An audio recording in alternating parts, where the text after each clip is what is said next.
अस्सलाम वालेकुम। My topic is Alzheimer disease. Alzheimer disease क्या है? प्रोग्रेसिव इवेंटली फैटल डेमेंशिया कंडीशन है। इसमें क्या होगा, हमारी फ़िज़िकल फंक्शनिंग और बिहेवियरल सिम्टम्स लॉस होना स्टार्ट हो जाएंगे। इसमें क्या होगा, हमारे अमाइलॉइड प्लाक जो है वो डिपॉजिट हो जाएगा हिप्पोकैम्पस में और हमारी न्यूरॉन्स जो है वो लॉस होना स्टार्ट हो जाएंगे। एपिडेमियोलॉजी की बात करते हैं तो इसकी एपिडेमियोलॉजी में क्या है कि 15,000 टू 20,000 पेशेंट डेमेंशिया की कंडीशन में होती है। According to the latest WHO data publish 2020 में अल्जाइमर डिज़ीज़ में डेथ की कंडीशन कितनी है?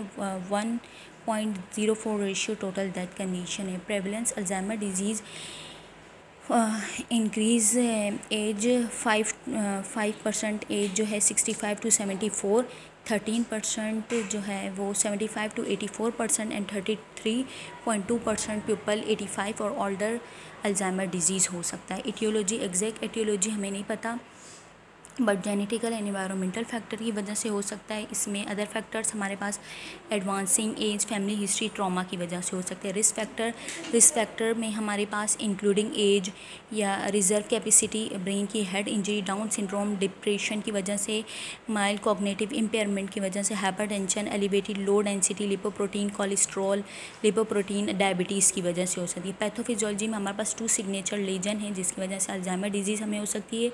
न्यूरोटिक प्लाक यानी बीटा अमाइलॉइड प्लाक जिसमें वो डिपॉजिट हो जाएगी, एक्यूमुलेट हो जाएगी नर्व सेल में। न्यूरोफाइब्रिल टेंगल्स जो हैं वो ट्विस्टेड हो जाएंगे इनसाइड द नर्व सेल में।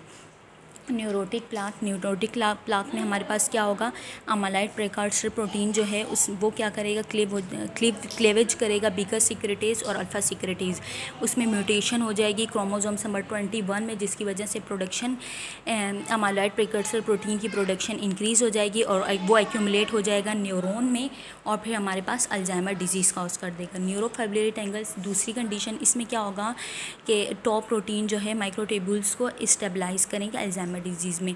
तो जो है वो माइक्रोट्यूब्यूल्स को कोलैप्स कर देगा और टॉप प्रोटीन जो है वो क्लम्प कर देंगे, क्लम्प हो जाएंगे। प्लाक और टेंगल्स जो हैं डेवलप हो जाएंगे। डेवलप होने के बाद वो मेमोरी के लिए इंपॉर्टेंट होते हैं और वो कम्युनिकेशन अराउंड द न्यूरॉन्स जो है वो ब्लॉक कर देंगे, स्प्रेड हो जाएंगे और वो अल्जाइमर डिजीज़ के सिम्टम्स अपेयर कर सकते हैं। क्लिनिकल प्रेजेंटेशन की बात करते हैं तो सिम्टम्स अल्जाइमर डिजीज़ की cognitive system, non cognitive symptom और फंक्शनल सिम्टम। कॉग्निटिव सिम्टम में हमारे पास मेमोरी लॉस, अफेक्सिया और डिसओरिएंटेड इम्पेयर्ड एग्जीक्यूटिव फंक्शंस हो सकते हैं। नॉन कॉग्निटिव में डिप्रेशन, साइकोटिक सिम्टम आ सकते हैं। फंक्शनल सिम्टम में inability to care for self. Stages Alzheimer disease के हमारे पास 3 स्टेजेस हैं, माइल्ड, मॉडरेट और सीवियर। माइल्ड कंडीशन में क्या होगा कि हमारे पास मेमोरी प्रॉब्लम हो जाएगी।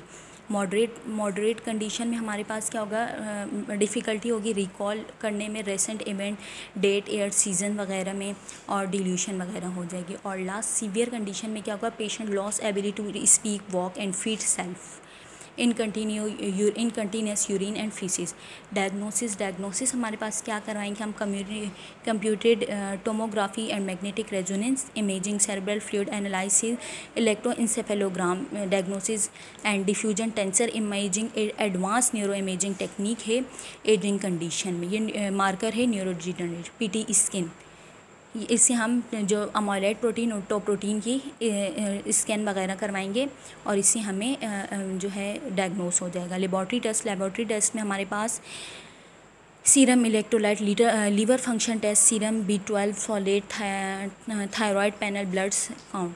ट्रीटमेंट नॉन फार्माकोलॉजिकल थेरेपी में हमारे पास sleep disturbance, urinary incontinence agitation और इनिशियल डायग्नोसिस में हम पेशेंट और केयर गिवर को एजुकेट करेंगे। Illness, available treatment, legal decision, change in life style will become necessary and other quality of life issue.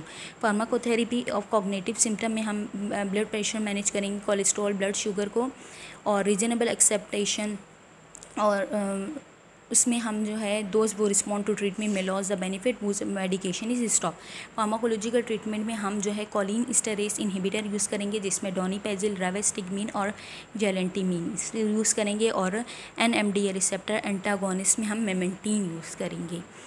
और इनका मैकेनिज़्म क्या है कि ये एसिटाइल कोलिन ईस्टरेज इनहिबिटर एंजाइम को इनहिबिट कर देगी और इसके एडवर्स इफेक्ट क्या है, sweating, salivation, nausea, vomiting, increase कर देगा और ये इंडिकेटेड होगा अल्जाइमर डिजीज़ की ट्रीटमेंट में।